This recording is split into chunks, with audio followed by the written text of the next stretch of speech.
I mean, can I throw something in on that? Yeah. So you said that's where you are right now. As good as Jose of recent times or the last 15 that you guys talk about, I still think for the branding that you guys give to Jose being world class and all this, I still think sixth place with that squad, I think still failure to me. Oh, come on. We were 14th. No, listen. I think that's nonsense. We were 14th when the guy stepped in. We were 14th. We had a lot of issues. But what was the points, though? Yeah, the position is I don't like in this season. We can't say he was 14th because the points is so. The points is. I don't know. All I know is that when he took over, we were 14th. You can't say it's failure because United were down there as well. You could have used your pad. Pat, show us that paper again. Man's go got hard or go hard or go home. Highlights, boy. He's come. Pat, are you marking or is that a test? Are you marking papers? Listen, so when you guys try it, I can just boom, it just jumps off the page. You know what I mean? Goodness me.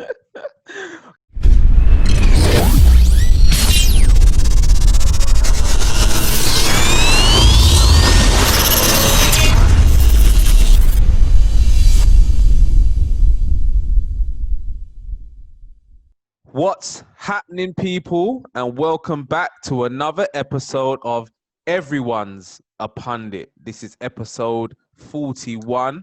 I'm your guy, Mr. Semps, and I'm joined here by 4 pundits representing Spurs, Arsenal, and Liverpool. Can we introduce ourselves, please? Starting with yourself, Patrick.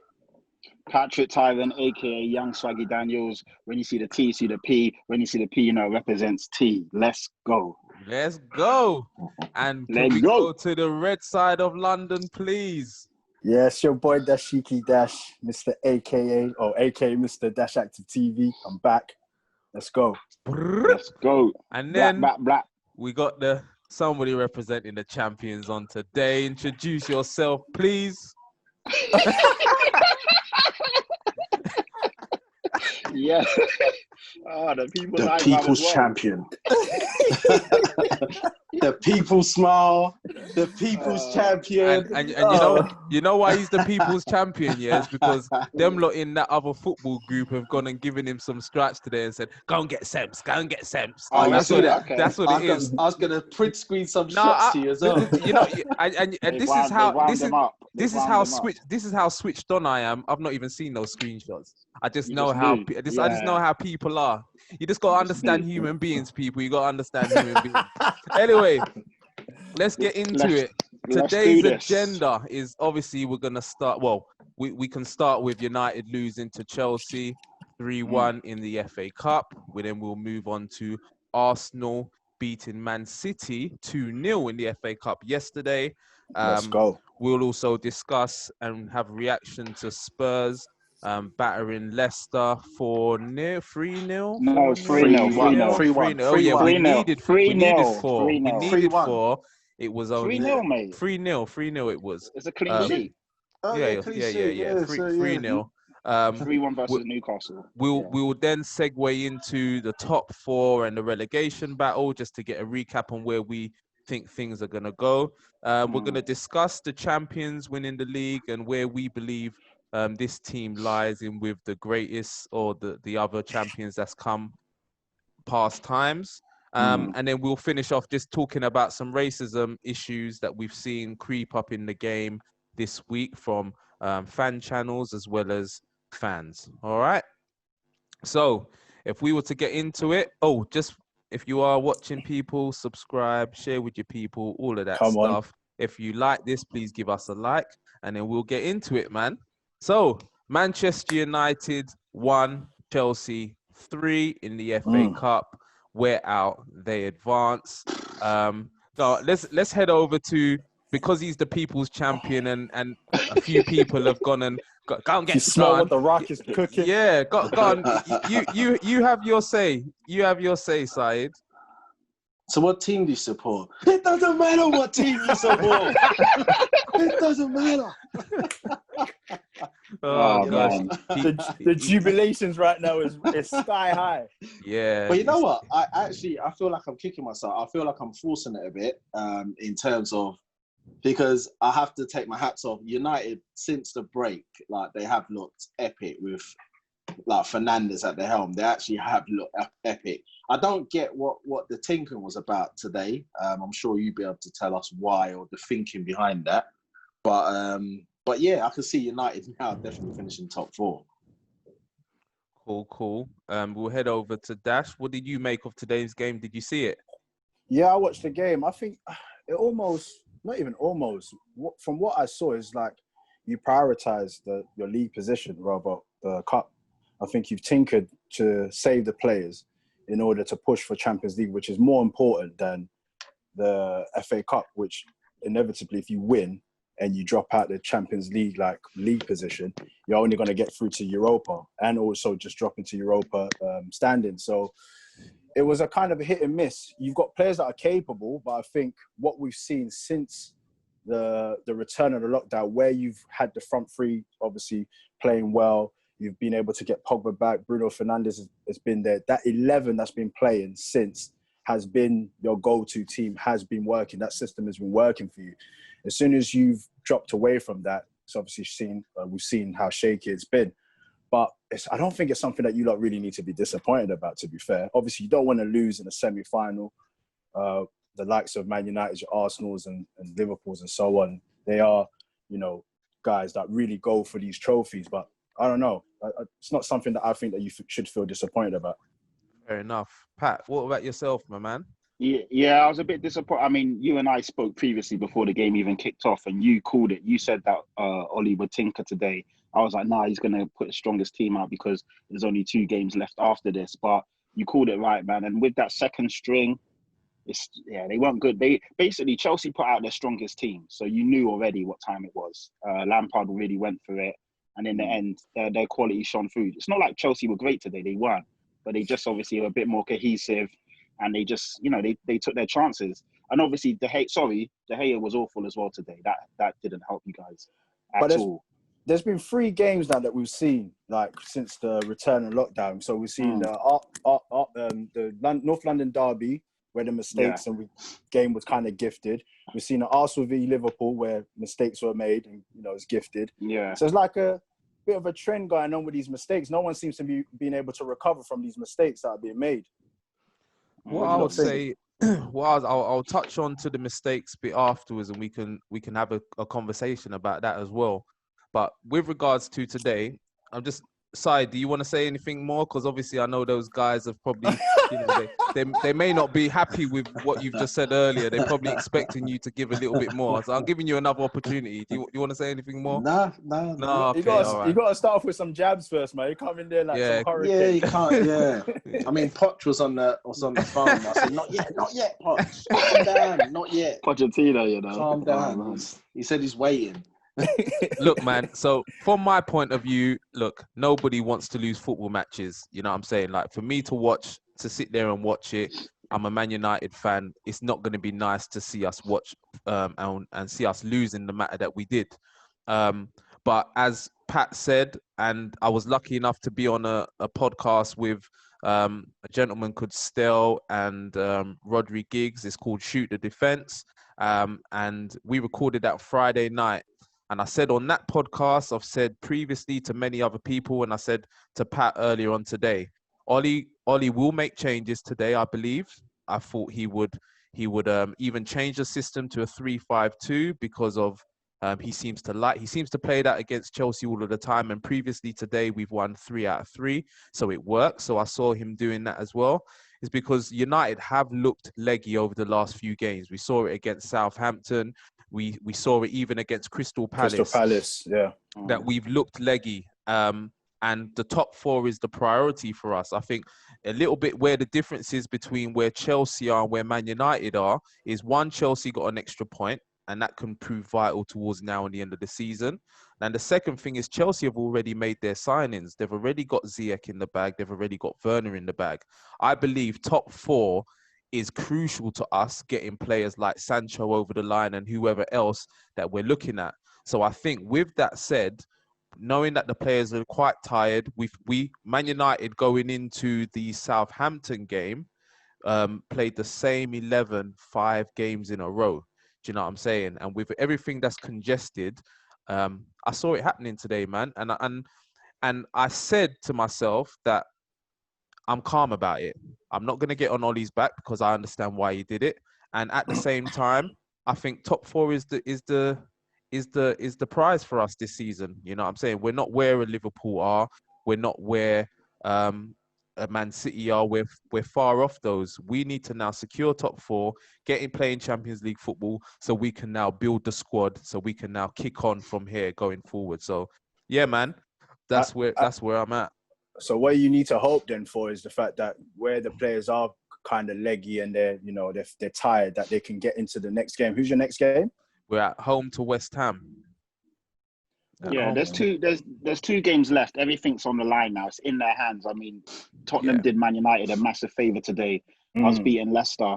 So it's in their hands. So they've got to just take it. You know what I mean? They've got to take it. I'm sure they will. No, the reason why I mentioned that is that sometimes when you've got momentum, you know what I mean? So that same team has had real good momentum about them. So it's sometimes these kind of defeats, although it's not happened to your main 11, sometimes it could trickle down and filter out to the main squad itself. So you're just hoping the fact that when you get to the next game, West Ham, are they safe or? They're more or less safe, but they still were going to need to win just to be 100% sure. So a game like that, where you're playing against teams that are at the bottom, they're difficult games, and you're just hoping, obviously, with the tinkering, it doesn't affect you in the long run.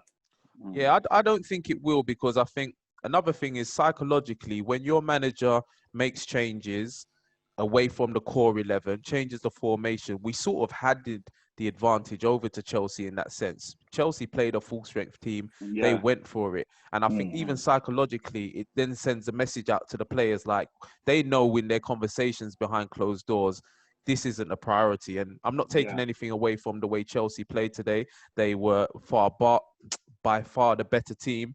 We didn't play well. We didn't get going. We didn't really do anything today, to be honest. But another point I wanted to make is we showed when we went and played Norwich that outside of our first 11, we're not a great side. You know what I'm saying? And I think that showed. I think today definitely it did. And I think at least Ollie can say, giving these players the opportunity, I think Daniel James probably could do with a bit of a loanage, just getting out to 100%. Slightly middle. He needs to go to like a Crystal Palace or a West Ham. You know what I mean? A team where a team have the conversation, say he needs to play X amount of games, and let's see if he's Premier League ready. Because I'm still not sure if he's Prem quality. Do you get what I mean? I'm still not sure if he's Prem or high tier Championship. Well, Leeds are up, so you can exactly something like that. Yeah, something like Leeds probably be decent. Yeah, but I can't see United and Leeds doing business. So that would be fun. not at all, man. So anybody else in the comments, let us know what your thoughts are on that game. If you want to throw shade at Man United, please do so. Just know that, as I said, I'm really calm about it, man. I mean, let's talk about the keeper. I mean, let's talk about him. Chocolate wrists. I think he's on a decline, isn't he? Over the last 2 years? He's been on. I'm not saying he's not a good keeper, but it's been fairly dramatic. Is it since the contract? No, before then. It's before then. This is 2 seasons now. This is 2 seasons worth of clangers, poor performances. It's not anything new. Anybody on Twitter, go and check a Twitter thread that I got involved in today with some donut that just clearly doesn't understand football. This isn't anything new, ladies and gentlemen. What we're seeing from De Gea now, that when it happens, I'm not surprised.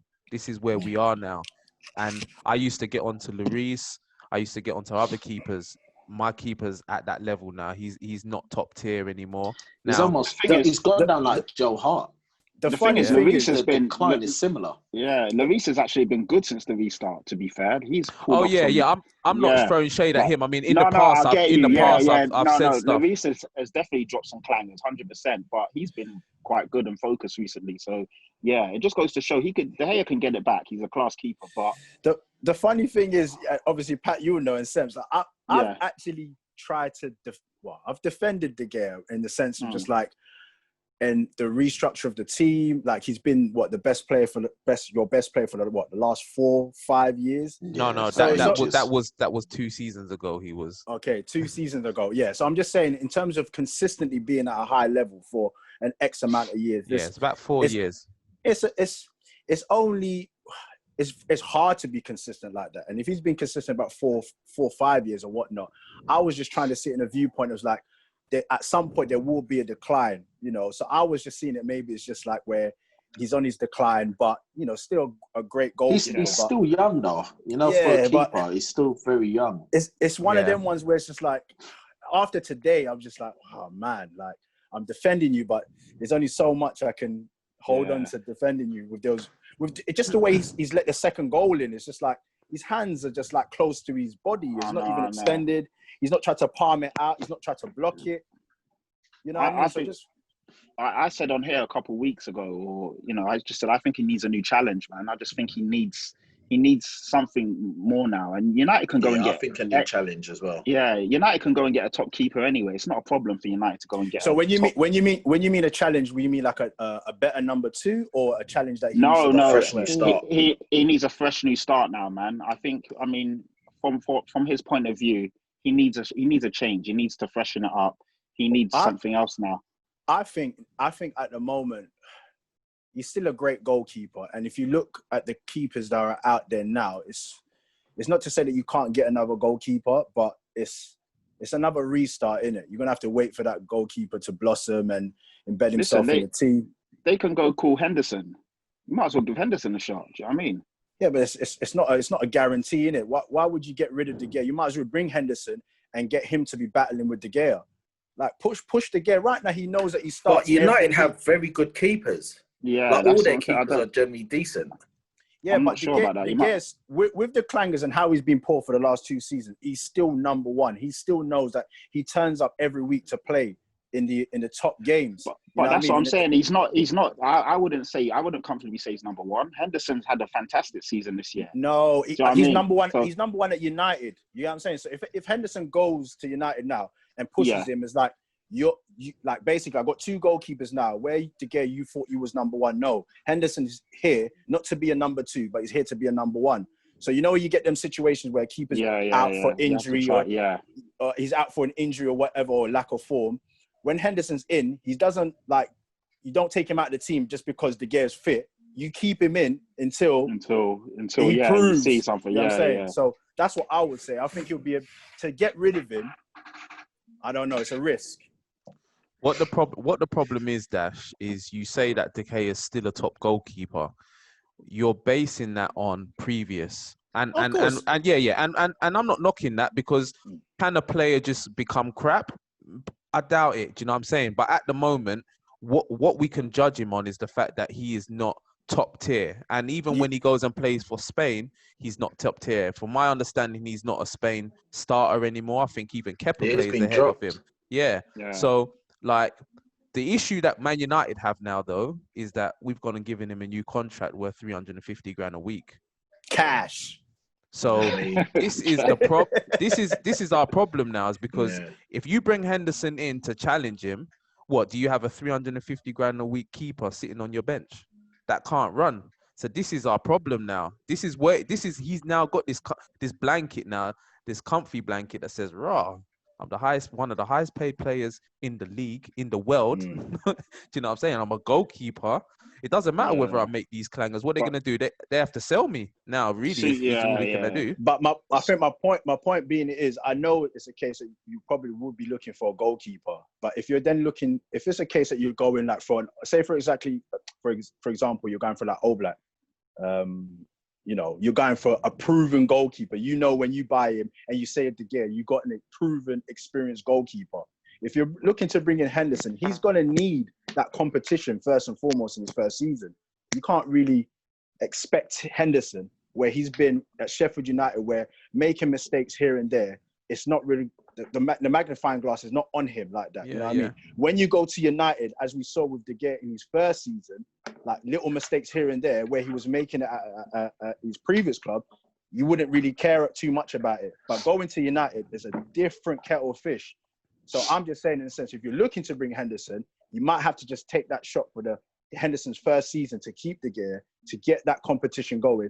If De Gea doesn't prove himself in that time frame of having a viable goalkeeper next to him, then you get rid of him. Yeah, I'm not saying that's not. I'm not saying what you're saying doesn't make sense, but what I'm saying is I don't see how that's possible with a 350 grand a week pay. Do you know what I'm saying? As a goalkeeper, Yeah. I don't see It's not going to be easy to get rid of him with that 350. Exactly. So we're in a pickle. That's the thing. This is the point I'm making. Dash knows, boy. He's got Ozil chilling. We got Ozil Fortnite. chilling. Yeah, but it's a serious situation. It's a problem. Pandemic. Yeah. Like when you look at your income has now declined. This is real life. This is serious stuff.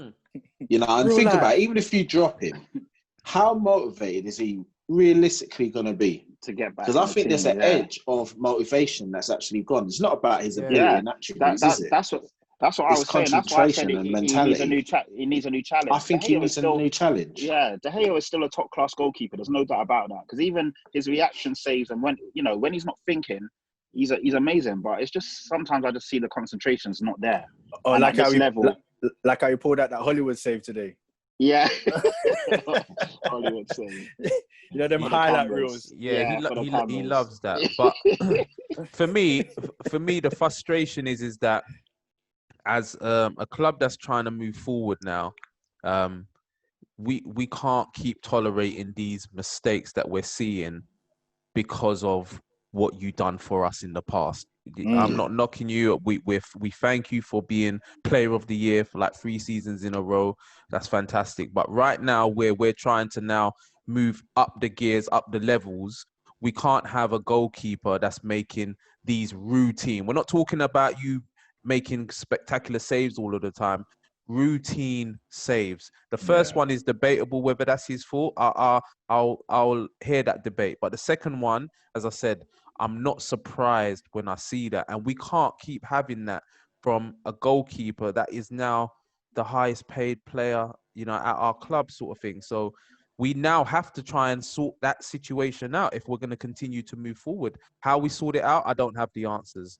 I don't know. That's for the club to do. I mean, it's still, I don't think it's that bad in terms of having him there. I get what you mean. You want to move on and such, but it just got, I think maybe a couple of games being dropped just to sort of get his head back in it. Not too long a period, just he can no longer feel comfortable. From if you're saying it's 2 years that he's been as poor as you're saying, he can no longer go into the next season knowing that he's number one. Yeah. He can't. I mean, look at Kepa. Kepa's slightly improved, with when he got dropped, didn't he? And Kepa's similar to that De Gea when this is his first season, isn't it? And he's had second. He's had wobbles, but again, he's also had some high times, and I think it's the same thing. When he got dropped, he knew he had to play. He knew he had to step up. I think Lampard did well in his situation, and I think it's example to what we're saying right now. Lampard made sure that he knew that, all right, if you're going to be messing up like this, I'm going to show you that you're not number one. You know what I'm saying? And I think sometimes when you have that sense of like, I can have a bad game and next week it's okay, I'm going to play, you're not going to really analyze your performance in that way. You know what I'm saying? You're training with number 2s and number 3s and you're still going to play. But the thing is, Dash, Romero is actually a brilliant goalkeeper. He really is. Romero is. But you're not listening to what I'm saying. De Gea's on 350 grand a week. He just got that contract the other day. You've got, you know what I'm saying? There could be something in his contract. And I'm saying we have a problem now because of this, because of the contract that we've given him.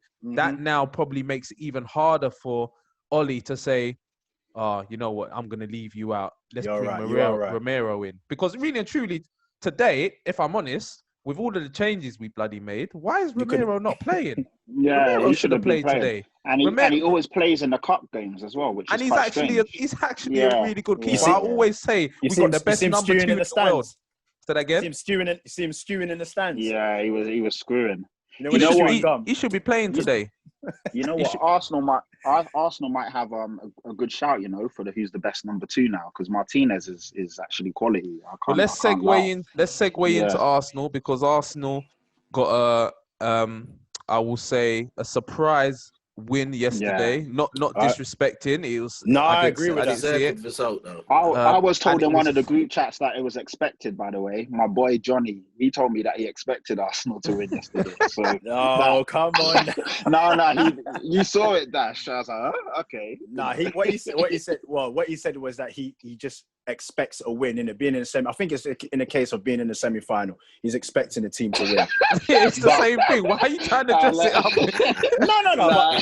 But, He was right at the end of the day. He was right, but so I was like, wow, okay.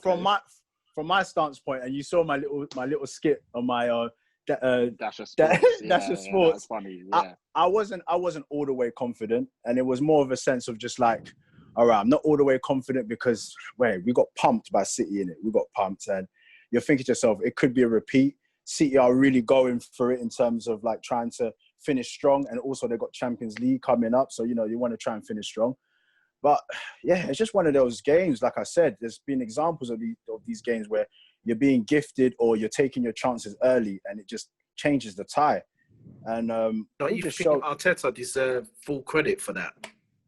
100%, 100%. And I've heard it here, in terms of giving managers credit when they do something great, and you got to diss them when they don't do something great. And this time, Arteta really, showed that he's capable of, being up there with the best. Look at David Luiz. Wow, that's the best game in Arsenal shirt. Do you know what? It's like with David Luiz, it's one of this one. Throughout his career, it's been a inconsistency that he's had to deal with everywhere he's gone. There's some days he looks like one of the best in the world, and then there'll be days where he doesn't have a happy like 1 medium. in 10. There you go. You know what I mean? So it's like it's funny enough that like people that would have dissed him and now they're cheering him on, but that's just how David Luiz is. It's just unfortunate when you're in defense, you can't afford to have bad days. You know what I mean? Yeah. You've got to have at least some somewhat great days, but you can't have bad days because it just exposes. What one of my friends said, Dash, and let me know if you feel the same way. He's an Arsenal fan, and he said that when he goes into games, he's just praying that his defenders don't make mistakes. That's how he feels now, and that's not the. You know what I mean? Do you know what? It's nothing to hide from. We all know it. There's nothing to hide from. We're really bad in defense. We have been bad in defense in the past, and we've made some costly errors that has cost us dearly in terms of big games and stuff like that. So it's nothing new. We've not dealt with our defense since maybe the Invincible season. So we've always had a problem with defense. Even with Wenger coming in, Arsenal inherited a good defense. And then he worked from that. And then once the Invincibles left, we couldn't, we've had like Scalacci's, we've had like some really dead defenders in the past. So, yeah, I don't blame him because I thought that as well. Even how, strong we was defending against City, I thought, man, there might be a mistake. Like in the first 5 minutes, Mustafi tried to cut back in the box. And it looked nervy. And that just trickles down the whole defense if you're making mistakes like that. So, yeah, man, I think we rolled our luck. If you watch the game properly, that Sterling's chance, he's missed it by a lick of paint. The defenders missed it by another lick of paint. So if City would have taken their chances, we probably would have crumbled because it goes like that sometimes. Goals makes a lot of differences in games, innit? So we took our chances early and we left there 2-0 up. Can I throw a little curveball in there? Yeah, go on. So where we know Pat's known for saying a water boy and all this other stuff, wasn't that performance Jose-esque? Okay, so let me segue onto that as well because I was just about to ask Pat. So let's let Pat speak on this first, Pat, because you know what, I was about to ask the Arsenal fan, would they call that a good performance or would they call that?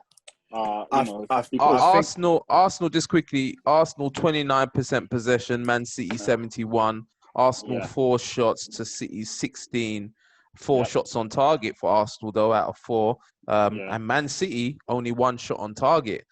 So yeah, Pat, what did you want to say to that? I want to say that it was a really good performance. Defensively, they were superb. City had all of the ball, and to be fair, I've never seen De Bruyne so frustrated. He couldn't do anything. He couldn't cut them open. In the end, it was almost like City's heads were down. They were like, what's the point of us even having the ball? We're not going to create anything. So in that respect, Arsenal were fantastic. But I just think it's very hypocritical because I always hear all of this stuff about Jose Mourinho. He's a dinosaur. He's washed. He's this. He's that. Arteta did basically a Jose masterclass, and every Arsenal fan was lapping it up and loving it. So I'm just like, you guys are just hypocrites. But the thing is, on that though, he's done that against a team that's, no disrespect, that's far superior. It doesn't matter, so man. it's It doesn't understandable. matter because No, I hear Pat, boring this, boring that. Do you know what I mean? Dinosaur this, dinosaur that. Let me interject on that one. We've just played City and we got pumped. So it'd be very naive for Arteta to go into that game thinking that he can play the same way. So lucky enough, he's had that experience to be able to play in that way. I think if it's a case where that's Arteta's style, that is different. Mourinho's taken his style everywhere he's gone. That's his style. If you use it once in a while, it doesn't mean that all of a sudden you're kind of copying Jose Mourinho. It's not about copying. I'm just saying, but it's silly though. You can't go into the game. You've got to look at the team that you're playing against, and we can't go toe to toe with City. That would be very naive of Arteta. Yeah. If he did that again, he would have got dissed. Oh, he's not learned from his mistake. Why would he try to go and play toe to toe with a far superior team? So he's got to adapt that what's it called? With Jose Mourinho is whatever game he goes into, that's how he plays. You know what I'm saying? So it's completely different. But that's the misconception. He does it. That's not always how Jose plays. It's not always how Jose plays, but that's the title he's given. Because yesterday was literally, obviously, one of Jose's mantras is park the bus football, isn't it? You've parked the bus in your last two previous games. I mean, against Liverpool, 31% possession to Liverpool, 69%. Against better teams. That's the point. Not against teams you should be. Against Sheffield United, what is, like, when you look at Spurs' team that they played, how is it that you guys were, I just didn't get it. Again, okay, listen to this. Against Sheffield United, 68% possession. So we didn't park the bus. We were crap in that game. And I even said it, we were rubbish. But we didn't park the bus in that game. We were just awful with the ball. It's pretty much the same as City. City had all the ball. They didn't do anything. But that's what I'm saying. The misconception is there where people say this, but just call a spade, innit? Because when Arteta does it, so was Spurs more open in that game? What do you mean? Against what? Against Sheffield United. Would you say it was more open according to your stats? No, but I'm saying the stats is very similar in terms of possession. But you're not telling me that, it's this and that. So call a spade, innit? Call a spade. That's my whole point. Before you go back to your notes, because I know you're looking over every single time. When we played against... I'm looking when I said that. Not every time. It's not every time. When you played us... my point. When you played us, I'm sure you consider yourselves a superior team to us, right? Okay, you're the better team or whatnot. You played exactly the same way. We came to your ground and you sat back. You soaked up the pressure. Yeah. You know what I mean? So it's like, that's your style of football. Because if you was considered to be superior or better than us, you would have been on the front foot. But you didn't play that game on the front foot. You know what I'm saying? So that's the point I'm trying to make. It's like, you adopt to what you feel is necessary. And with Jose Mourinho, majority of his games, the majority of his style, from every club that he's been to, Chelsea, United, you know what I mean? He's done the same thing. Yeah, that's fair enough. The only team that he didn't do was with Madrid, because he had Cristiano Ronaldo. But they still weren't happy with his style. Yeah. All in all, I'm trying to understand what you're saying, because it's an Arsenal. My whole point is Jose's been bashed and Jose's been bashed and ridiculed. That's his style. He's doing, and I even said it last week, he's doing a good job. And I was like, he's doing a good job. Is he not doing it? So, that's not the argument. That's not the debate or the the debate right is very similar in terms of the performance. But I was told that it was Jose's now 13 points out of 15. You're happy with that, Pat? Yeah. Yeah, it's a good return. Yeah, Jose's doing a good job, man. Since the restart, we're doing well. We played 8 games, we've won 5, we've drawn 2, I believe, and lost 1. What's the note say? No, I know that off the top. I'm looking straight at the screen. So, no, I'm not even getting you, because look, I've just said it anyway. Check his wrist. Yeah. Your wrist. Look, 13 points out of 15. Yeah. Let me come in now. Let me just say my little piece. Why I was laughing so much before is because Pat mentioned park the bus and he's defending it. And the reason why I'm laughing is because you've been saying this. Because I've been there. I'm not defending it. I'm saying call a spade a spade. You've been I saying know, it. but you mentioned and look, I'm just laughing because I've been there. When people was talking about you park the said bus, this as well. I defended. This is the whole point of me why people are saying I have an agenda. It's not. Everything is coming from experience because I've been there. And what I'm saying is Spurs fans, including Pat, used to ridicule me and Manchester United for the way that we played. But now, if Spurs playing black football, it's okay. Another point that I would like to make is I try to believe that I'm consistent with what I say. People will say I'm not or whatever, but okay. But what I say is that when a team does well, the manager gets the praise. And when a team does badly, the manager takes the flak. I think people can sort of say, you know what, Sense, you say that quite a bit. And when I mentioned the 13 points out of 15, that's good from Jose. Jose's delivering. But then when I mention in games where they're having 2 shots on target over 2 games, the Spurs fans are saying that's not Jose's fault. Jose hasn't got the players are this, the players are that. But then you look at that and say 13 points out of 15, they just go and beat Leicester now 3-0, and everybody's saying, oh, you know what, Jose's doing a good job. So this is what I'm trying to get some sort of understanding and balance. To be fair, what is it now? I was even saying last week when you lot jumped after we beat Arsenal. I even said last week Jose was doing a good job, and certain people was like, you know what I mean, they couldn't believe what I was saying, and I do believe he's doing a good job. Since then, he's won another 2 games. Yes, it's not the most attractive football. We all know what Jose does, but we were a team that was leaking goals. I think in our last 8 games, we've kept 4 clean sheets. So you can start to see an identity and something that he's building with.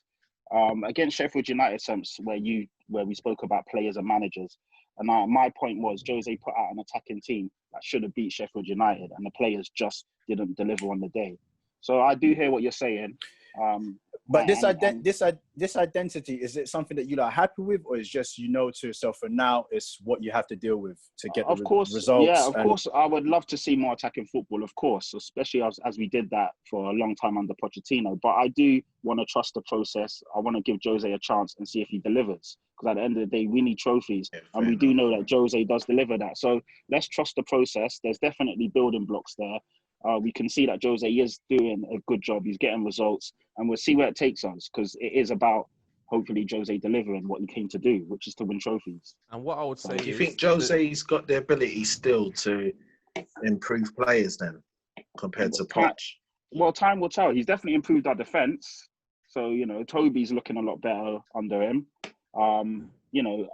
Again, we'll see. Kane, one of the big things is that Kane won't score goals under Jose Mourinho. Kane's doing well and looking good under him. So we'll see. I don't know, if I'm being honest, but we'll see. With Jose, look, I thought to myself when he came in that you guys he could possibly go and get you top 4, because I just think that him coming in, new manager, being Jose, with the players that you have, because again, I've not been one that's, other than Serge Aurier, I think that Spurs have got good players, and that's why I'm always fighting with certain Spurs fans. Yeah, on paper. But that's why I'm always fighting, because I've been told that he's inherited a better squad than when he took over at Man United. But then all I've heard Spurs fans complain about is not Jose, but the players. The squad. And this is where I get my frustrations there. It depends what Spurs fans you listen to, though, because I've always said it from day dot that our defence needs fixing, and I've always said our midfield's not good enough. So it depends what fans you're talking to. But you say your midfield needs fixing, but you've still got quality in Lascelles, so you've still got quality in Ndombele. It's for you guys to get the best out of it, get the best out of him. Lamela, Son, we've got Bergwijn, we've got good players. Mora, you've got good players. Better. Yeah, we need better fullbacks. That's very evident, and we do need a defensive midfielder so that the guys around them can actually push forward. So I think for the Mourinho style, I think you've got good players, but for the Mourinho style, it doesn't suit. So you can have good quality players, but for the style that Mourinho wants to play with, the players are not there. Because, Mourinho's always about getting specialists in their positions. You know what I mean? He doesn't like halfway players, you know what I mean? So he's going to need to dip into the transfer market and get the players that he needs in order to play the style that he wants. And that's what you lot are going to have to deal with. And, obviously you're going to have to trust the process. But it would be a case where after he's gone, what kind of shape does he leave your club in? Because that's ultimately not the football that you initially want to be playing. So let me just ask you one question, Pat, before we wrap up on this part. But it was a conversation that I had with another Spurs fan that just said, look, he still thinks that Jose would win a trophy, but he believes that you're now set back a further 3 to 5 years. Now, what is your take on that in the sense that would you be happy winning a trophy and then having to start the whole rebuild again once Jose leaves? Because of the type of, usually Jose brings in players to win, and his task seems like win a trophy, because that's what all the fans seem to want, and that's what he seems to have been brought in for. So would you then be happy to win a trophy to say, yeah, we've won a trophy now, and then start the rebuild again? I don't know when someone says 3 to 5 years, where are they getting these figures from? Because it depends who comes in afterwards. You give us your take on it. I want to see us win stuff. I'm tired of being the nearly club. I'm tired of playing the best football. I'm tired of having all these stats and nothing to show for it. Yeah, exactly. But the thing is, Pat, you said something really good on one of these Everyone's a Pundit shows when you talked about winning trophies and then being relegated the year after. Is it everything? Like, take banter aside. What does it mean? What does it mean for Spurs to now go and win the Carabao or the League Cup or even the Europa next season to then be left in a worse state than you were when he took over? It may not happen, but I'm just saying, what does that then mean? Of course, you don't. Why? I mean, in terms of leaving in a worse state, I don't know. It depends. Like, realistically, it depends what Daniel Levy's ambition with the club is. Because if Daniel Levy is to invest and bring in a manager and back them, then it will be okay. But if Daniel Levy is gonna, just let, it's such a long-winded answer. It's a catch-22, man. It's a catch-22. You can't obviously predict, but from what it's not far-fetched in terms of how Mourinho is and the players that he brings in and the style of football. It's not what you lot are you've played very expansive football, and I'm sure that's the type of football that you lot enjoy and like watching. You know what I'm saying?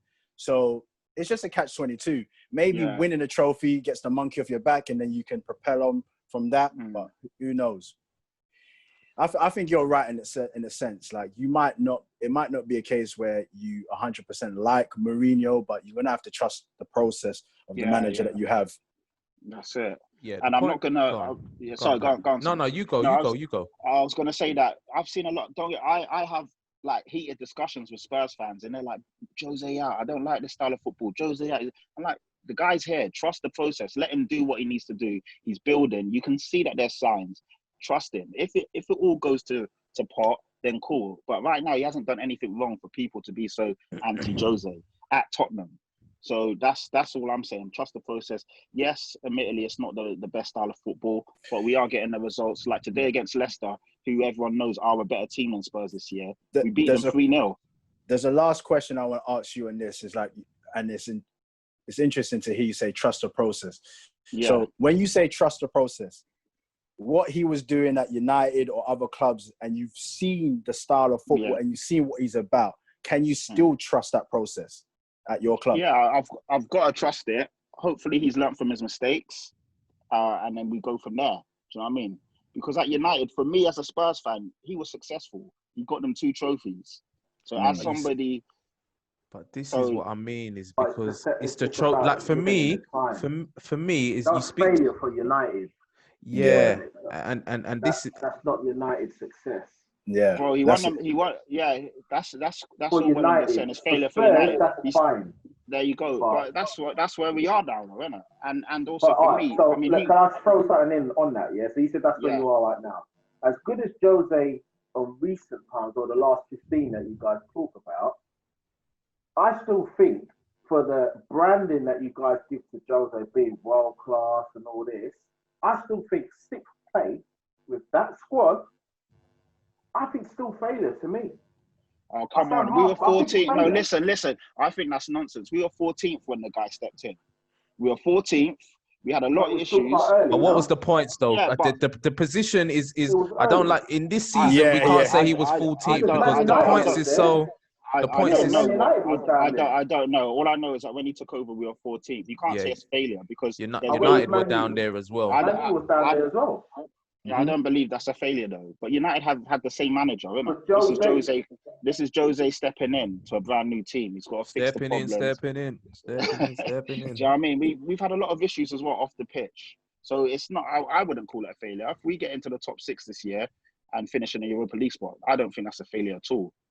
Let us know what you think. How everyone talks about Jose, like it's just I see it as I would expect him to be doing overachievement. Like what Brendan Rodgers is doing, regardless if they don't finish in the top 4. Bro, what that's the thing. Does that small squad. You're saying done. You're saying done. Brendan Rodgers was 3rd, bro. They're about to finish outside the top 4. So but irrelevant. It's still overachievement. That's not a good example. That's not. Nah, but what he's saying though, Pat, is they shouldn't be there. Leicester shouldn't be there. Leicester shouldn't be there anyway. Yeah, you know, look. Best paid managers in the Premier League. Pep Guardiola, Jurgen Klopp, Jose Mourinho. Jose Mourinho's on 15 mil a year. Yeah. Carlo Ancelotti's even on big P, 11.5 million. Brendan Rodgers on 10 mil. Ole Gunnar Solskjaer down there on 7.5 mil. So what Said is saying is that you sign a proven winner because that's why you're backing him. You sign a proven winner. You're paying him 15 mil a year, so he's the 3rd highest paid player. The team and the squad that he inherited, you know, it's decent. It's a good. He just got to the Champions League final. Yes, there was issues. I'm not disputing that, but you got to the Champions League final. It can't be that bad. And so what you're expecting is for him to do better from an outsider. Now, from an insider that you're saying is you're happy with it, Pat, but from outsider, we're probably looking at saying, we expect better from you, Jose. Do you know what I mean? It's not the be all and end all. I know that, like Pat, you will see it as not being the be all and end all, especially from where you're saying that your club was and so on and so forth. But what we're saying is just like for the caliber, how high caliber the manager is, from what he's done in the past, he should be going in there, and how high paid he is, he should be going in and getting you lot into Champions League spots. Yeah, yes, he should. I say should. Obviously, we would have loved that to happen, but it didn't happen. But I still think he's got the 3rd or 4th most points since Jose's been appointed in terms of what. So he has done a good job. How could he be on the same level as Arteta when Arteta, as you guys call him, the water boy? Like, what do you mean same level? What do you mean? What do you mean same level? When I look at, I'm not looking at a stats. I'm just looking at maybe from a fan of a neutral. And I think when I look at what Arteta's doing with Arsenal, I'm like, I think he's done well. He's just a coach that's just now gone into management. Where I'm thinking Mourinho is up here. Mourinho's world class, according to you guys. But yeah, what do you mean according? Stop saying according to us guys. Mourinho's CV is world class. There's no dispute. You can't say according to us. I hear that, but I live in the moment.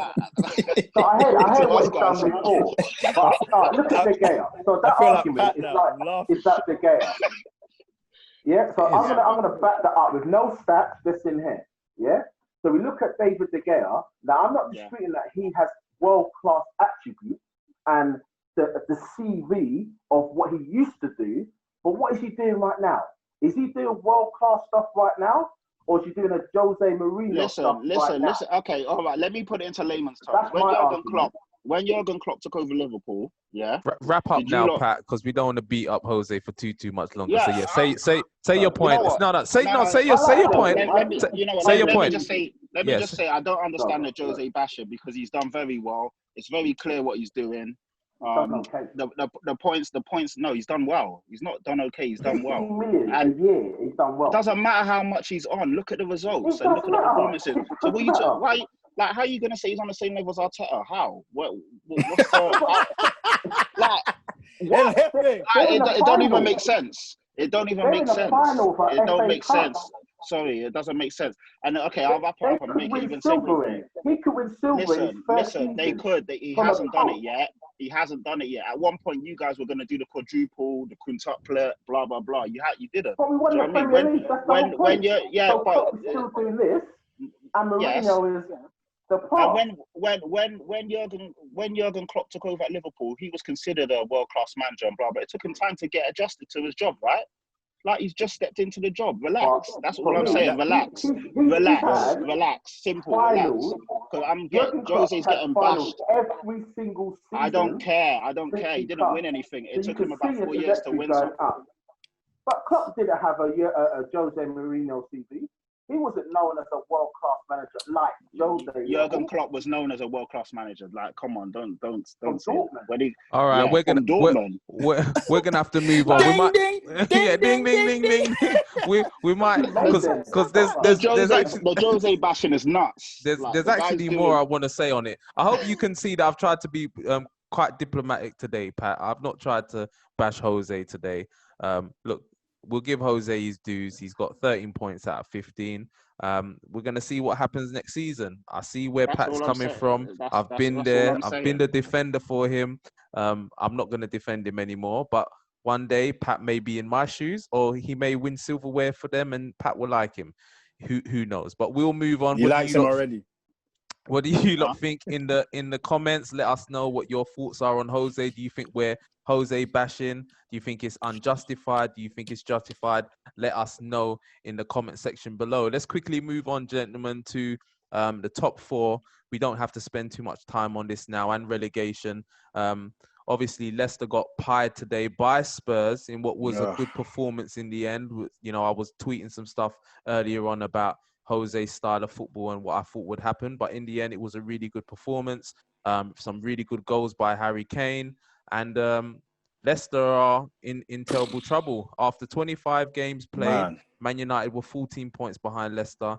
And now we are level with them and level on goal difference. Where do you lot see it going? There's Leicester have got one game left, which is next week Sunday at home to Manchester United. Liverpool play Chelsea on Wednesday at Anfield, and then Chelsea play at home against Wolves on the last day of the season. Manchester United go home to West Ham on Wednesday, and then away to Leicester on the last day of the season. Where do you guys think it's going? Syed, let's start with you, please. I still think Chelsea will finish third. I've got a feeling that Man United might just do it now. Might just get that top 4 spot with Leicester finishing fifth. Talk into your headphones a little bit more because we're struggling to hear you. Sorry. 1 second. Let's go over to you, Dash, and then we'll go back to Syed once he sorts his audio out. Pat, you know we was already talking about this, and for me already, I know it's going to be United and Chelsea, and I'm here to diss Brendan Rodgers quickly. I think it's been poor from him in the position that he was in, clear being third place. Bro, they were comfortable. And the thing is, you're saying this. I was arguing with Semps. I was like, "There's no way they're still gonna drop out of the top 4." I was adamant, and Semps was like, "Nah, bro, this," and you know what I mean. And so Semps called it as well. So I've got a diss Brendan Rodgers. For me, you know, coming back to the Premier League, I know obviously it seems like they're, you know, overseeding in terms of what they're doing, but at the end of the day, when you're in that position there, you've got to manage those league positions, you know, and you've returned back to the Premier League after shagging with Liverpool, and then this is a choke. For me, this is a choke. I don't care. It's a massive bottle job. Because Leicester are Premier League champions. They've been in the Champions League, and you've put them back in that position to get back into the Champions League, and you can't hold on to it. You know, a lot of teams have managed the restart quite well, and it's a free fall from them. And if they don't make the Champions League, he's going to have to kind of look at what he's actually doing. If they don't make a Champions League spot, there's gonna be a lot of questions. There really is. Because you watched the game. You watched the game today, and you were saying that they were just lethargic. They weren't. They weren't playing for like a Champions League spot. But then I think Spurs look superior. I thought Spurs just looked like a better side than them as well. So I think a lot of credit should go to Spurs. No, I hear that. But what I'm saying is, like, it's not just the Spurs game where they've, like, since restart, they've just approached the restart with just like, we've already made. We're already there. We're already there. The battle's not between us. And maybe guys, there was like, maybe they were thinking about the the 5th place being available, so it's just like we're still gonna make it regardless. But nah, man, Brendan Rodgers got a lot to answer to, and it's a complete shag for him. Yeah, you see what I'm saying? We're talking about Brendan Rodgers choking, and he needs to answer, and which I agree. He is the man at the helm. The manager needs to take the flak. But I'll 100%. let you lot continue. No, it's 100%. It's 100% because just think about it. Like Leicester, like I said, they've been in the Champions League before. They've been champions, but as we've said, they're not meant to be there this season, right? They're overachieving. They've overachieved, but once you're in that position, you've got to keep it. You've got to start the restart. Everybody else has managed to kind of manage their way back into the restart, but yeah. Let me say something quickly, just to give a bit of context as to why Dash is so animated about this and saying that Brendan Rodgers needs to be cussed. I remember I was lying on my Lilo in Mexico in November. Yeah, it was nice, sunny, hot, and me and Dash was going backwards and forwards on the message because Dash was talking about Leicester being in the conversation for the title. These are the conversations that me and Dash were having. So what does that say for Brendan Rodgers though? You know what I mean? And Leicester. Yeah, and this was in November. I remember I was in sunny Mexico drinking my mojito, and we were having them conversations. So this is the decline of Leicester. I think if you ask any Leicester fan right now, realistically, in the position they were in, they would never be talking about like, we wasn't really meant to be there. They're in the position to fight to be in 3rd, and the gap they had on 4th and 5th. There's no way they should be finishing. They could end up finishing 7th, right? I know. Yeah, they were cushy. I said to Semps flat out, there's no way Man United are catching them. So I said there's no way Man United or Chelsea are catching them because they got too much of a cushion. I might put the WhatsApp conversation on the screen. Yeah. So you can, But Pat, Semps is like, didn't Brendan Rodgers actually say that that's not what he was expecting as well? He goes, because they asked him, they go, so how do you feel if you, and he goes, to be fair, we never expected to be here. So look at that. And he goes, our objective this year was European football. So he tried to obviously I'm not having that from my manager. We're still going but at the beginning of the season, when he would have had that meeting with the board, do you think they would have said, I'm going for top 4? No. European football, 100%. But Said, he's top 6? He's a former Liverpool manager. He's come from Celtic that consistently win. He's not a manager that's not used to being high level. I know he's got a slight pedigree. Exactly, that's the word. Pedigree. Look at the squad that Leicester's got. They've only got maybe about 14, 15 that you'd say that's a small squad. He's had to play the same team. So he's had to play the same team like nearly every game. It's too much. Pereira's out now for ages, isn't he? Yeah, Pereira's been out. Madison's out. You say they've lost a lot of key players. No, but they have got a quality squad. You're actually doing them a disservice. They've got some good players, to be fair. They actually do have a decent squad. It's a lot of young players, though, isn't it? A lot of players that are not... Well, again, I just think it's a complete overachievement. And credit to him. I think he's done that. Go on, he had overachieved. Overachieved. If they drop out of the Europa League spots, then it's not an overachievement. Because they might drop out, bro. They might actually drop out of Europe. I can't see that though. I think if they do that, then he's got to ask questions. But they've got Man United on the last game, but you know what I mean. And if they play how they play today, then they're dropping out.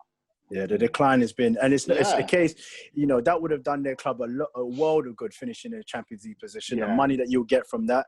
And if you don't finish Europe, it's just going to be the same excuse again. They don't have a big enough squad. What you meant to achieve with a squad, but the position that you're in, Champions League or let's just say Champions League, to get that Champions League money, that would have done their squad a world of good. You got to Pat, hold where are you saying what's 3rd and 4th, Pat? Quickly. Man United. Sorry, Chelsea, Man United. No, Chelsea, actually, it's definitely those two teams. I'm not sure what way or finish. Chelsea United. Chelsea United. Said, give us your who you think will make up the rest of the top 4 and what your thoughts are then quickly on Brendan Rodgers, because I see that you you think that he's overachieved and him slipping down isn't a slight on what he's done? I think it'll be Chelsea, United, that order. Yeah. I think if Brendan Rodgers can still get Leicester within that sort of top 6 bracket, I still think if you look at your beginning objectives at the beginning of the season, I think, he's passed. Yes, it's gutted that you was there and you dropped out, but I think nevertheless, I think the board will look at it as, what was your objective? They looked at Klopp, what was your objective? Not to win treble or quadruple. Your objective was to win the Premier League. Okay, you've passed it. That's it. All the rest is a bonus. Okay. All right. So cool. I think Man United will finish in the top 4 as well.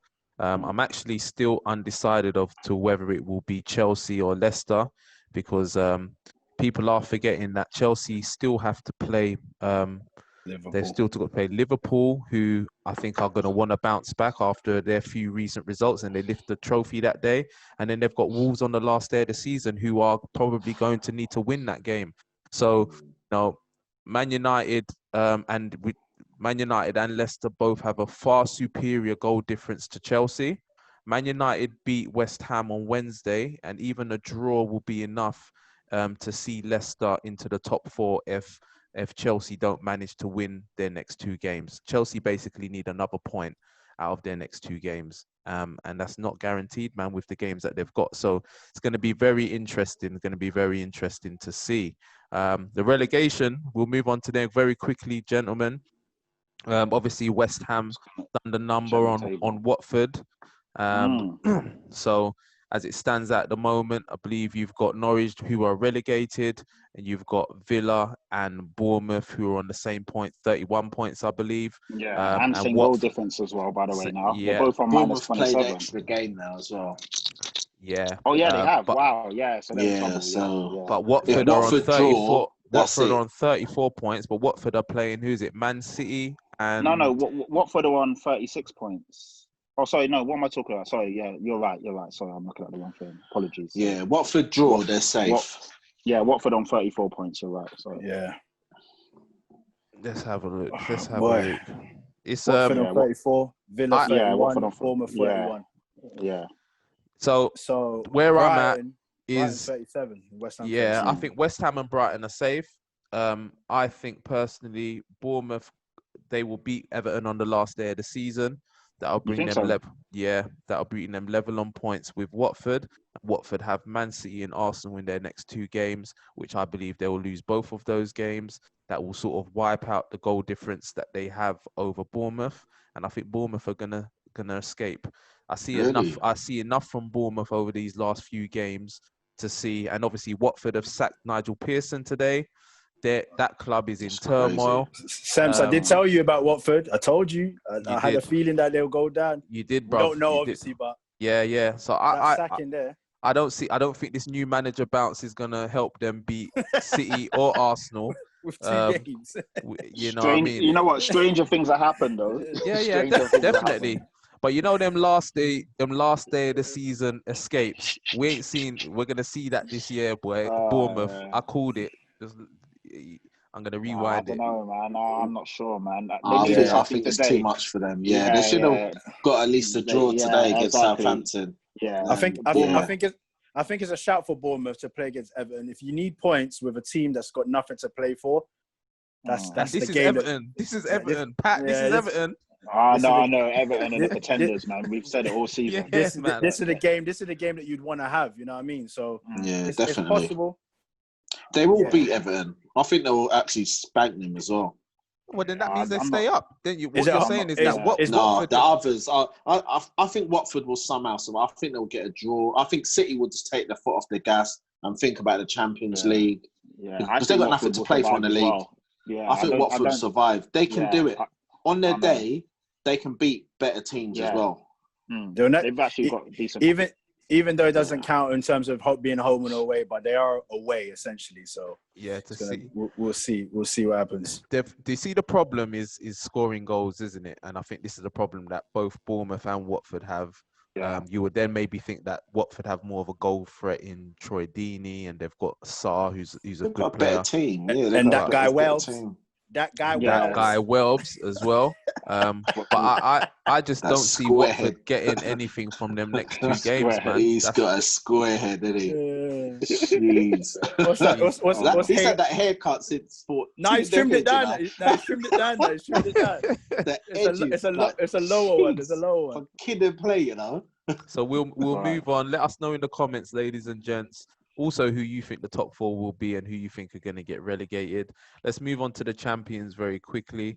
What can we say about the champions? Saeed, I know me and you have been going backwards and forwards. Well done to Liverpool again for winning the Premier League. They've done it in style. You know, you can say in terms of finishing the season with many games left to go. But what do you make then of what's happened after that side? Because I do know some Liverpool fans who I've spoken to have not been happy with the foot that's been taken off the gas. What's your thoughts on it? Yeah, I mean, it hurts. I hate losing. It hurts, especially when for Liverpool, we never really lose. We might drop points, but we never really lose. So yeah, that does hurt. But again, I actually understand it. I get it. I think that the mental concentration that it's taken us for the whole entire season, I think it's just human error. It's just human nature just to take that slight 5% off, because I think we've overachieved as well with that. What Klopp has overachieved with that team as well.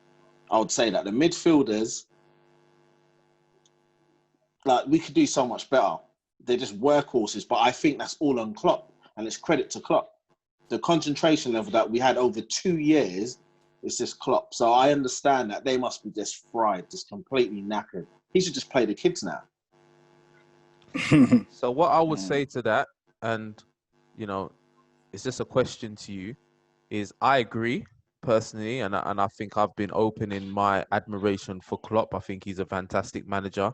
I think on paper, as I've said, when you look at the Liverpool team, particularly in the midfield, it's not the greatest, but he's played some great football, and you battered Europe last year with that same team. Do you know what I mean? It's not a fly-by-night thing that he's done. It's taken him time to build what he's done. But what I was saying to you was that I believe that you now need to kick on. You need to strengthen. It's the same thing I said with City when they didn't strengthen in the defensive area. When you win the league, it's all about winning again. You have to go again. Man United will always try to go again. And as you said there, the concentration levels that you lot have done over 2 seasons, do you believe that might prove difficult or too much for you to do a 3rd season in a row? Yeah, I think it will be difficult to do, certainly to maintain that sort of dizzy heights in the Premier League. If I'm being real, I don't think we'll win it again in terms of next season. I think we've got a good chance. So do you think you'll be disappointed if you didn't win it next season? It depends how we lose. I think if City beat us, then I'd think, okay, City's just a better team. Like, even now, I still think City's the better team. That's why I know we've overachieved. But if it was the case someone else beat us, I'm like... No, see, a better team doesn't mean better players. Having paper doesn't mean the better team. Liverpool are the better team. Liverpool are a better team than City. City have a lot of deficiencies within their starting 11 and within their squad, which is why they've lost 9 games this season. So, Klopp you say he's overachieved in the sense of how much money he spent maybe in building the team. He's done really well. But Liverpool are the better team. Liverpool are the best team in the Premier League. That's all we can say. I think Liverpool, even with COVID and everything, City are better equipped to be able to so-called plug the gaps. Like, that they're likely to spend about 100 mil and sorting out that back line. And that's all they need to do, isn't it? Like, they just need to get a world-class centre-half, maybe a full-back or so, and that's it. They're back. Where Liverpool, we probably will need to get maybe 1 or 2 players, but I think with Klopp, for the squad. I think with Klopp, you already know how Klopp is. He's more of a manager that waits for the players rather than it being a case. We think that he needs it. He might feel that he needs this player or whatnot, but it might not be in this window. So he will be prepared to wait for that player maybe in the next window. So it's not always going to be a guarantee that you lot are going to bolster your squad. And I feel although it was rumours that you lot were after Werner, and now we're hearing that you weren't really after Werner. We've seen with the way Firmino's not really contributed to goals. Would you be prepared to get someone that scores goals as well, or would you be just prepared to keep the front three? Well, that's the links. We've been linked to a lot of strikers now as well, so it looks like it must be on the forefront of his mind as well. All you need to do is just don't fall into that false sense of security of the fact that, okay, you've won the league, and because you've gone for this league for about 30 years, it to be a case where, well, if we don't win it next season, it's not that bad, because that's how quickly you can fall off. So you would need to kind of both. If you want to sustain yourself there, you need to keep tinkering with that squad every year just to keep it fresh. Otherwise, it would just be a case where you've won the league once, and Arsenal's been, we've done that. We've won the league, and then it's just like the next year, we're not really thinking about the following year. So it gets like that, man. You see, Pat, you see how much he's listening to Dash say exactly what I was basically saying earlier on in the week to him, and he didn't want to listen to me. He was shouting at me. He was getting angry at me. He was getting angry at me, ladies and gentlemen. It's exactly what Dash. Just to add context to it. You're red top. Go on, Pat. Add context. Add context to it, Pat. We've got a WhatsApp group called the Exiles because Sembo and I left the main football group. And these two have been going at it, long ass voice notes all day long. I remember I left my phone for a couple of hours, and there was literally there was a movie script of these two. It was drawing me out. It was drawing me out. So yeah. But the thing is pretty much saying the same thing Dash said. So it's the irony is. Yeah. I'm not hating, man. Look, I've had a long time to get used to the fact that Liverpool are winning the league. I've ate my humble pie. Do you know what I'm saying? I put even on camera of me saying you would never win it and you won it. Do you know what I'm saying? I hold my hands up. You lot are the best team. All I was saying, man, is from any elite athletes and the winners that we know of, your Ronaldos, your Serena Williams, the Man Uniteds, your Roger Federers, these people, when they win, they think about, all right, I want to keep winning, because they always say, isn't it? What makes these winners keep winning? Because a lot of people fall off. When you get to the top, you fall off. Exactly. You fall off, It's mentality. Hamilton, Michael Jordan, LeBron James. Yeah, all I was saying was, with Liverpool, you can't rest on your laurels. You have to keep going again. And what I said was to you, which I think you took out of context, was I said you can't celebrate for too long. And the point I was trying to make there was, in Alex Ferguson's book that I read, he talked about, I would celebrate, and then the next day is done. I'm straight on the training ground, and I'm thinking about next year straight away. And that's the elite mentality, and that's what Liverpool are going to need to have. And that's what I was saying, is that when you've been starved of something for so long, and then your belly's full, you can't be thinking about the munch that you just had. You got to be thinking about your next meal. You know what I mean? You've got to move on. So with that then, taking into account what all you guys have said, so because it sounds like you've got a little bit of doubt about if Klopp has the ability to do that with this Liverpool team. I think he does. I think he does. I don't know if we win the Premier League, but I'm now at the stage where I feel so confident that we're going to get more silverware going forward, because I think he's got the monkey off his back. Now look at 3 years ago. How many finals have we had since Klopp's been in? So you can obviously him as well, not just you lot. Him previously, he had to get that. Since he's come in, we've had a final every year. Every year. But I feel there's a difference between when you're chasing something and when you're defending something. The mentality you lot have been at your most high performing peak for 2 years, and just be able to try and defend that title, you're gonna need to freshen up somehow. You know what I mean? If you're just trying to take this same team again, I'm not disputing that he's not capable of doing it, because he probably is the manager that will be able to do it. But yeah, it's just gonna be difficult for him to try and drag that team again. I think it'll be difficult for us to buy players. I think we have to get rid of a lot of players then to buy. I think with everything that's happening with COVID, I think there's money there, but I think because of how we dealt with a few things, they ain't gonna just splash 50 million and give someone 150 grand when we wasn't paying some of our staff members, nearly didn't pay our staff members. But one thing I want to add, in terms of you said earlier on where you lot were upset the fact that you lot took your foot off the gas a bit. Now you kind of see how hard that invincible season was for us. As much Absolutely. as nowadays it gets diminished and it gets put on a bit like, oh, it's not really that important if you win the. But no, like 100%. a lot of the Invincible players said that once they won the league, those remaining 6 games or so, those were the hardest games to get yourself motivated. Sol Campbell said and that. there was a lot. There was a lot of games where they were going into it, and it's like Henri said that even Vieira performed better when there was just things on the line, when games were hard, and when the games were easy, he just switches off. And the fact that we were able to go unbeaten for that whole season, it's just testament to those players, that the concentration levels to not want to lose. You know what I mean? Yeah. I mean, but look at that team. A lot of them were between 27 and 28. They were in the prime. So you had many leaders. Like if you look at Man United's success, they had lots of, like they had someone like Roy Keane. That's infectious. He ain't gonna let you sit down. Like, and I look at, people will laugh, but I look at Jordan Henderson and I think he has that die-hard mentality. He ain't got the ability as anyone else, but he will leave everything on that pitch. Him and Mane. So I just think we just need a few more of those type of mentally strong players, and I think that's what will carry us over the line. It's funny that you mentioned Mane, because Mane against Arsenal, to me, seemed like the only player that actually cared. That was still he was the trying. only one, that was trying. Everyone Beefing else, or holding. You could, you can see everyone else was kind of like, they just like, there's whatever in it, whatever happens. But Mane was on it 100%, and he literally carried you guys, but it wasn't enough. Right now, Salah's got his eye on Golden Boot, but he don't care about nothing else now. Golden Boot time. What where would you lot say that this Liverpool team ranks amongst the past Premier League greats?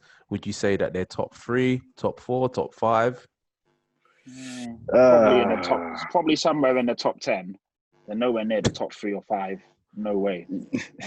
It's because the decline, like top the ending 10, of the Pat. season. There's not even 10 Premier League winners.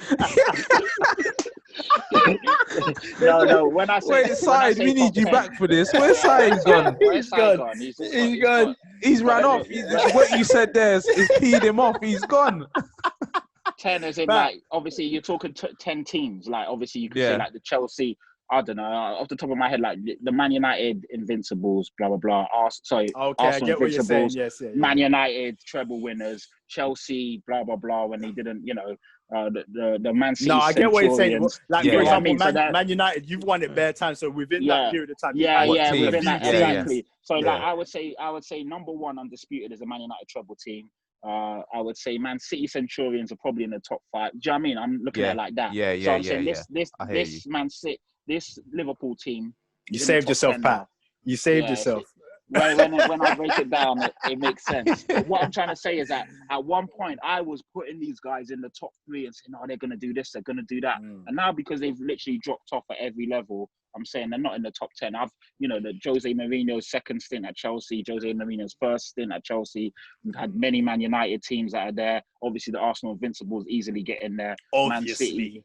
Man City Centurions get in there. Do you know what I mean? So there's a lot of teams. I would even say Leicester's team, when they won it in 15-16, is above this Liverpool team because of how Leicester won it. How they done it. And with the players they had. They're definitely in that conversation. Do you get what I mean? So that's what I'm trying to say. When you look at it, there's 10 teams I would say probably better than them, or they're at that level, if you get what I mean. What I would say to it is, it's always going to be a difficult one because it's subjective, isn't it? Regardless of maybe what you've achieved or what, because a United fan or people that see that a treble winning team is great, they'll gravitate to that. An Invincibles team, people like that, they'll gravitate to that. You've just said Leicester, people might gravitate to that because of where Leicester came and whatnot. Yeah, the fairy tale and blah blah blah. I think is once you're able to accept teams for what they've done and you put them on the table, then you kind of just decide for which you think. But I don't think there's a be all and end all to it, because, like I said, a lot of people might look at what Liverpool's done and say, okay, well, they won the Premier League, but they neglected all the other trophies. Yeah, you know what I mean? So it's harder to try and win the league when you're going for FA Cup, and Z, Champions League. Premier League. Yeah, you know what I'm saying? Our Invincible seasons, we got knocked out in predominantly like semi-finals or quarter-finals, so we was going for everything. And so it is one of those ones. Leicester's one, they weren't even in Europe. So you might look at them and think, well, they took advantage for the fact that everybody else was in Europe and they just had a consistent 11 every week. So it's subjective. Yeah, in a fantasy world, would like to say who's number one, but I don't know. Well, I've not got them in my top 5 for that reason as to what you're saying. Yeah. So funny enough, I laughed at you then about top 10, Pat, but they could only be top 6 at best in my rankings, and possibly top 7 because you've got the Centurions, the treble winning side, even the Man United was it the 08 team that won the Champions League and League double.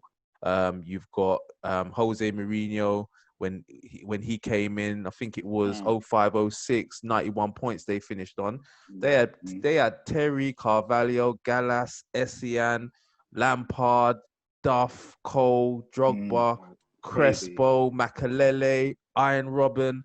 Jesus Christ! Yeah, man. If you think of Arsenal, 2 double winning seasons and an invincible season, so that's what I'm saying. I don't think. I'm saying I think they struggled to get in the top 10. I wasn't even banning. I'm being serious. When you think of all the other great teams. He's back. He ran away for this part. He ran away.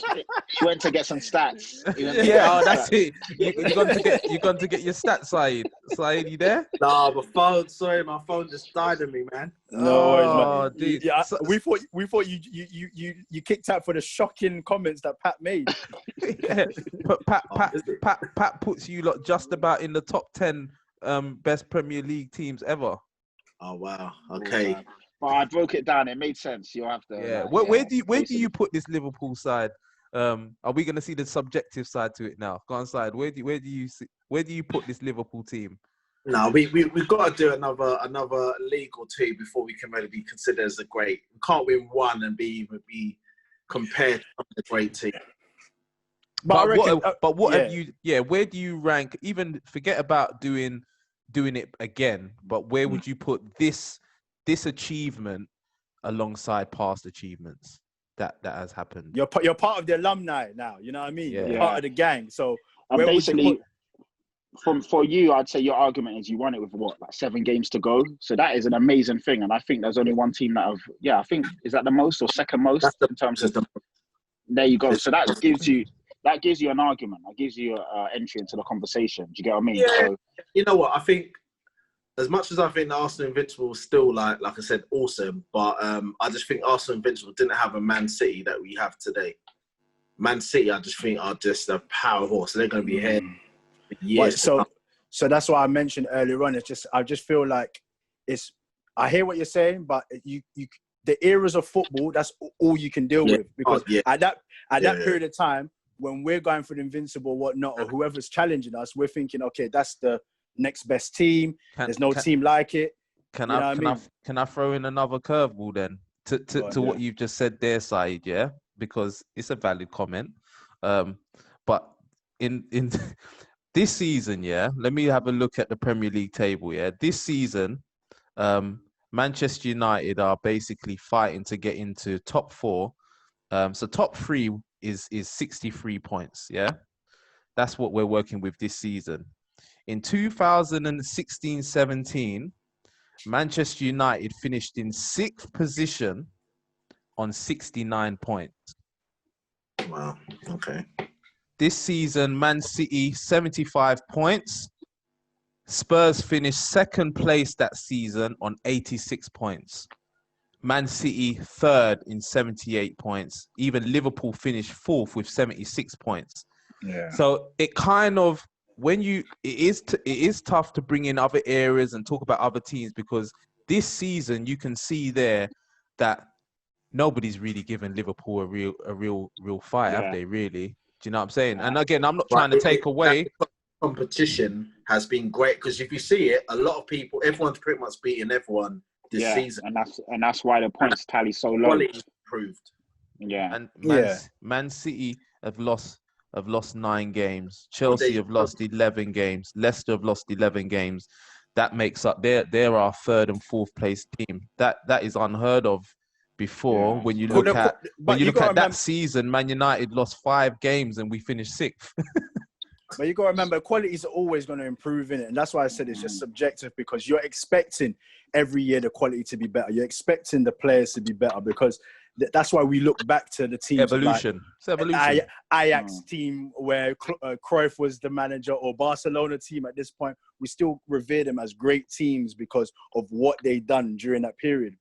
You know, you wouldn't be able to say, oh, the new Barcelona team, the one that Pep had, is better than that team. It'll be too difficult for you to do those comparisons. So it's all subjective, but all you can do is, for a title winning team, is bring your credentials to the table and then just look at it and see and try your best to decipher it.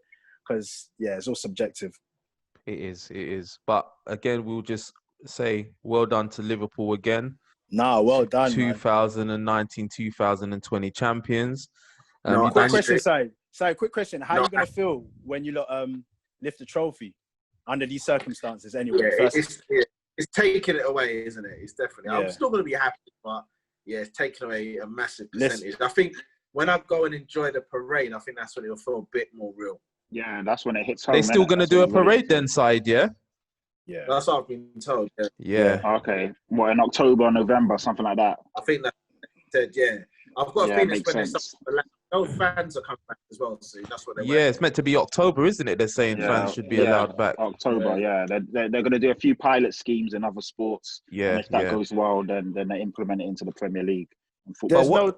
There's no taking away from it. I think just that initial euphoria that you get when you win something at that moment, it's definitely going to be taken away. But at the end of the day, you can't take from the fact that you lot are champions.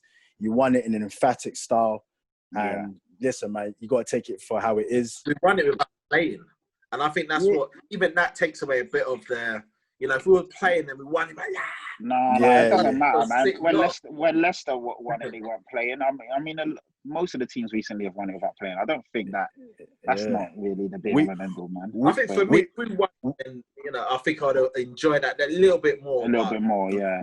We won it. We won the league and drew at White Hart Lane. So one of them ones. We didn't win that day, but hey. I think. What about you, Pat? How was that? Oh, sorry. Oh my God! You weren't born. Sorry.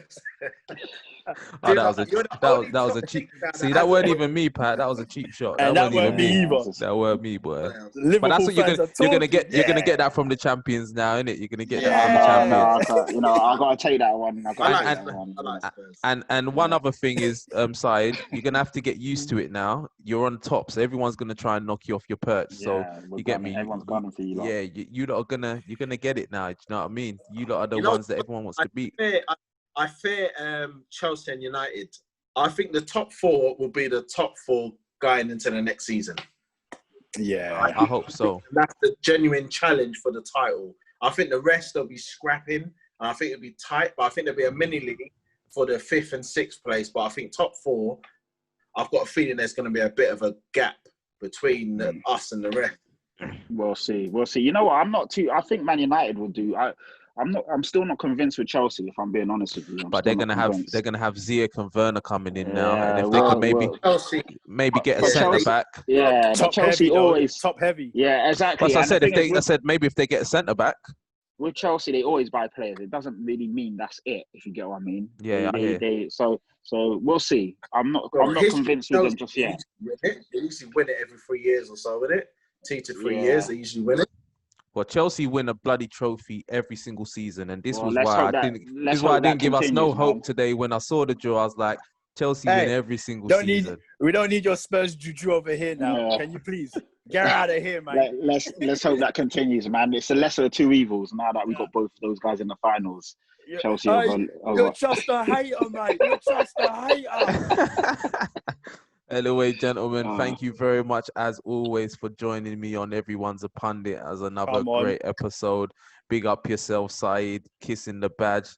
Big up yourself, Dash, because you lot are into the FA Cup final. And then me and Pat. Pat, you lot won this weekend as well, boy. So all I say is, only me sitting here like...